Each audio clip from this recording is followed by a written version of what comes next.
You're listening to AI Prism from Seoul Economic Daily. Three numbers before the open.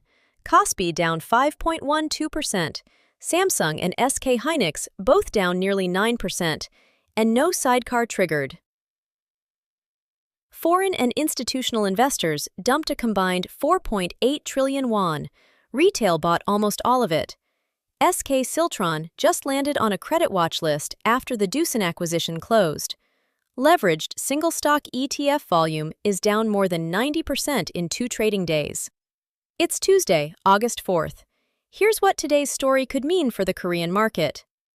Samsung Electronics and SK Hynix each fell about 8.8% on August 3rd, giving back much of a rally that had pushed both stocks up nearly 18% just 3 sessions earlier.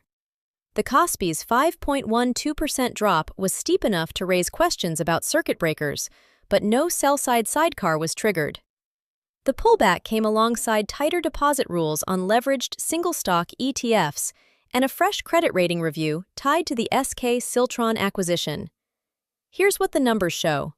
The KOSPI fell 338.00 points, or 5.12%, to 6,257.45, while the KOSDAQ rose 2.44% to 737.35 and triggered a buy-side sidecar. Foreign and institutional investors sold 2.8429 trillion won and 1.9477 trillion won respectively, and retail investors bought 4.6531 trillion won to absorb nearly all of it. Samsung Electronics fell 8.76%, and SK Hynix fell 8.79%, while Samsung Electromechanics rose 3.42% and Hyundai Motor gained 1.29%. Regulators raised the minimum deposit on single-stock leveraged and inverse ETFs to 30 million won on July 31st. Combined trading volume in the 16 related Samsung and SK Hynix products has since fallen 58.6% day-on-day and roughly 90% versus pre-rule levels.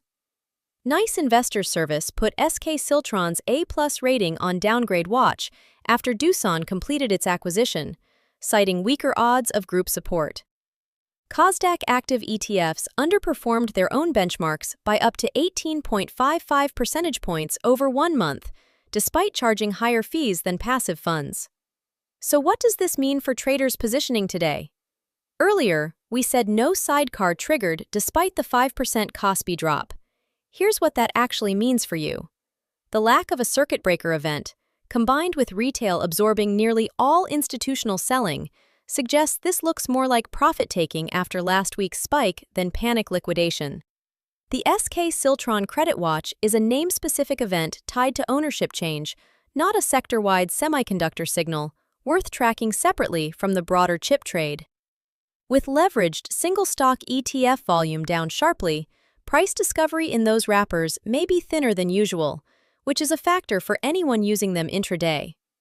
Whether Samsung Electronics and SK Hynix stabilize or extend losses in Tuesday's session after Monday's 8.8% drop. NICE's final rating decision on SK Siltron following its downgrade review. Options expiry and program trading flows given continued volatility in large-cap semiconductor names. That's today's AI Prism, Stock Investors. This episode was produced with AI assistance based on Seoul Economic Daily reporting and reviewed by a human editor. AI Prism is a Won IFRA award-winning series. We'll be back tomorrow. You've been listening to AI Prism from Seoul Economic Daily.